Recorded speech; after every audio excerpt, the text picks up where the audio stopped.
Right, guys, the official trailer for Avatar Fire and Ash just released. I'm a huge fan of the first Avatar and Avatar The Way of Water. Without further ado, let's do this.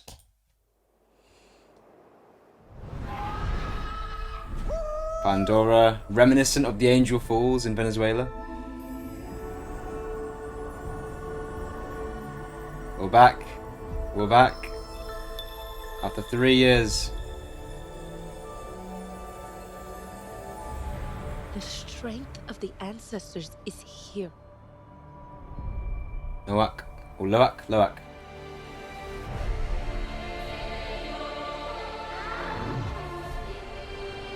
So, am I right saying there's like, oh, that's where the Ash people are. There's the Air people and the Ash people that are going to be introduced in this film, I think. And the Air people live on the big airships. Ooh. You cannot live like this, baby. In hate. This December. Oh, the cinematography is amazing. If there is something you can do, then you must do it. Quaric, is he gonna have his redemption? Ooh, our first look at the Ash people. Oh, that looks so good. The children. No, Spider. Spider. I hope he gets some more development. You know, I take marine biology at uni. It's sick, especially the last film.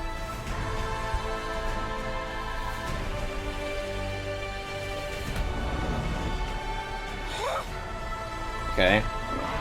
This is a lot to digest. Your goddess has no dominion here. It'll be interesting to see what like different beliefs and like culture they have as well. Right, there was so much to digest there. I'm gonna have to watch that 1 or 2 more times, and then I'm gonna start talking about it. I'll see you in a second. Okay, I'm getting chills. This looks really good. I mean, the family dynamic and their connection has always been a huge part of this franchise, and I kind of like now that we're going into the 3rd film that we're gonna explore the different family members more and see their sort of different journeys and paths form. Like, for example, Kiri is obviously like the chosen one, sort of. Like, she has a connection with Awa, the god that the Na'vi worship.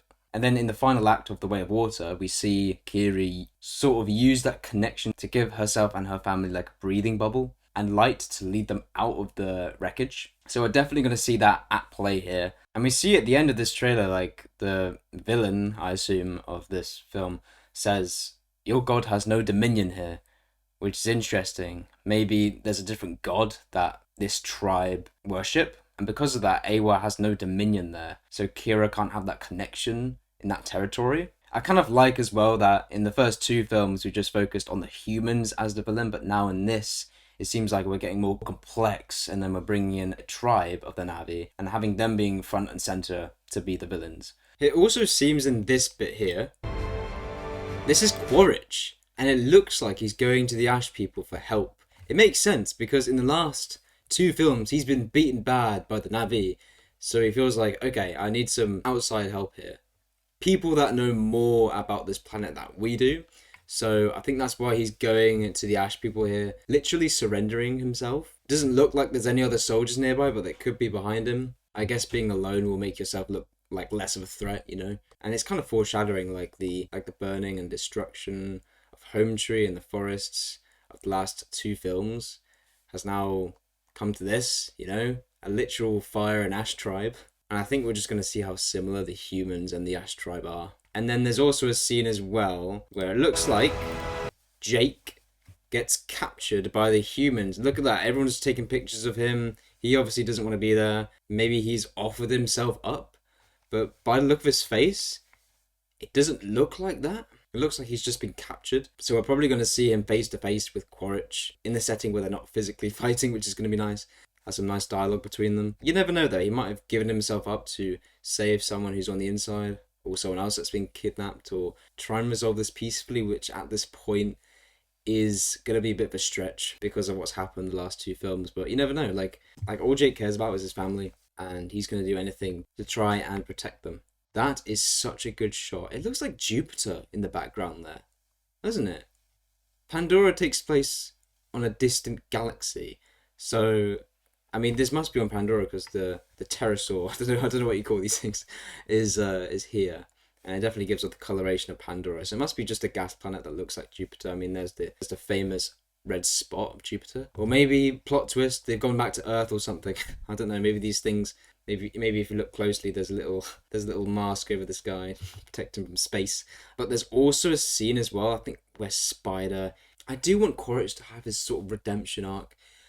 I don't know if that's going to change because I just feel like he needs some more layers to his character. I mean, his son Spider is interesting. It gives him a few more layers there, but and him becoming a Navi as well. But I feel like in a character in himself, he's just very one-dimensional, and I feel like you don't have to give every villain a redemption arc, but just I hope this film puts more layers to him. Like or maybe because Quaritch is alone during this scene here,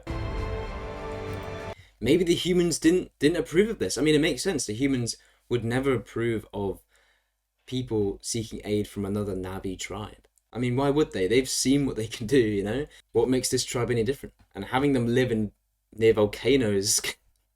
This Quaric, he's brave, man. He's brave. But he must have got some inside information about the planet and was like, we have to seek an alliance somewhere with people who know the Navi better than us, than anyone.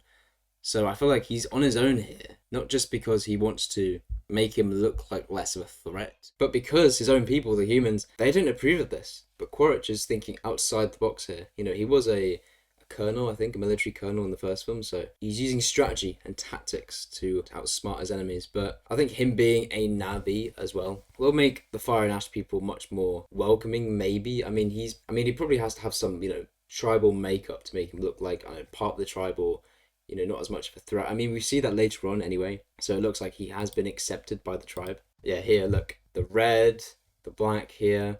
It's obviously representing that he's been accepted by the Fire and Ash tribe and has formed an alliance.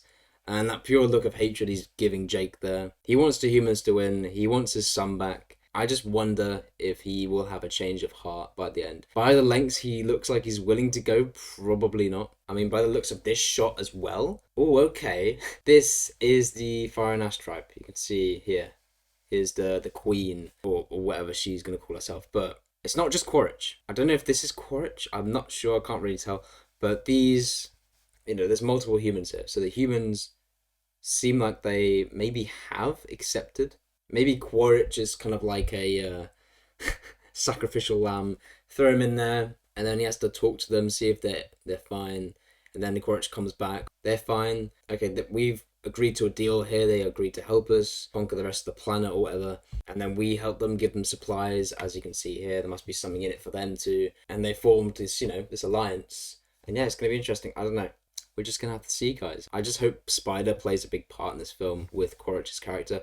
And speaking of Spider, I think I'm just gonna find the scene the scene where it looks like he's dying. Yeah, this scene here. Okay, no, Spider, and looks like he's unconscious or going to be unconscious. I feel like it's ironic that Kiri's the one holding him right now with what I'm about to say. But in the first film when Sigourney Weaver's character, I think her name was Grace, but she was dying and then her body it wasn't successful, but they tried to transfer her human body into a Navi body. But her wounds were too great. She passed away. But then in The Way of Water, it was revealed that the body that they were going to transfer Grace's human body into is pregnant. And then Kiri is the baby. And that's how she has that connection with Awa.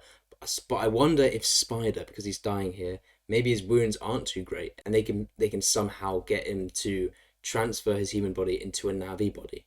That would be quite interesting, because he's this outcast, he's he was a human boy when the humans evacuated at the end of the first film. Jake took him in as one of his own. Neytiri obviously didn't like that, and maybe this will help Neytiri accept him a bit more.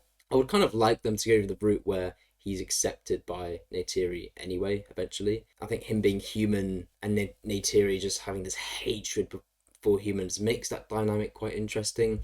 They're obviously going to expand on that in this film. We're going to have a really good 1v1 Neytiri against this evil Navi here, this Ashen Tribe Navi. Neytiri is one of the most badass characters. There was that one sequence in the last film where literally she was just killing humans left, right, and center. It was so sick. So I am very much looking forward to that. And then we have Loak, Jake's son. He's kind of like the lone wolf of the group. And because Nataeum has died now, I feel like he will feel like he has some big shoes to fill. Like, he's quite young. I don't know how old he is, but he's younger than Nataeum, and he's gonna feel like he's gonna have to live up to his dad, who saved the Navi, and every Navi tribe knows this. I mean, we see some drama between him and his dad there, so maybe it's more like the opposite. Like Jake wants him to live up to him, but then his son's like, no, I want to be my own sort of person. So there's many interesting routes that this can go down. Neytiri always had a massive hate towards humans. We've seen this in the first two films, and we see her and Jake having this talk confrontation in this trailer, and it's how hate can ruin lives. Even though the hate is from a good place in terms of you want to protect your family, it will ruin you as a person, your obsession, your hate towards the people, and hate can cause yourself to go down dark routes, like Star Wars has very well demonstrated. But yeah, brilliant trailer. I cannot wait for this film. When the film comes out, I will do a review on it. The soundtrack is sick. The visuals are even better than the last film. It looks amazing. It looks amazing. I'm gonna see the Fantastic Four soon, and apparently this trailer is playing before the film starts. So seeing this trailer on the big screen is gonna be good. It's gonna be good. I don't know how long Avatar: Fire and Ash is gonna be. I mean, the other films are really long, so I really hope this is long as well. So yeah, the Ash people look really cool. I don't know what motive the Ash people are gonna have, because we never saw them in the first two films, and I feel like they're gonna have to expand on that, like why that is. Maybe they're quite isolated. Something must have changed. Maybe from the Ash people's perspective, like the humans taking over Pandora and the whole foresty area has weakened the forest and water Navi tribes. So now the Ash people are like, here's our chance. When they're weak, let's take over the entire planet or something. I don't know. But they're going to have to go through the humans as well. We're introducing many different factions now. It's going to be really cool. I can't wait, guys. I think there's like 5 films planned for this franchise. So yeah, we're right in the middle right now. It's going to be good. Let me know your thoughts on the trailer down below. Have a nice day, guys, and I'll see you all in the next one. Bye-bye.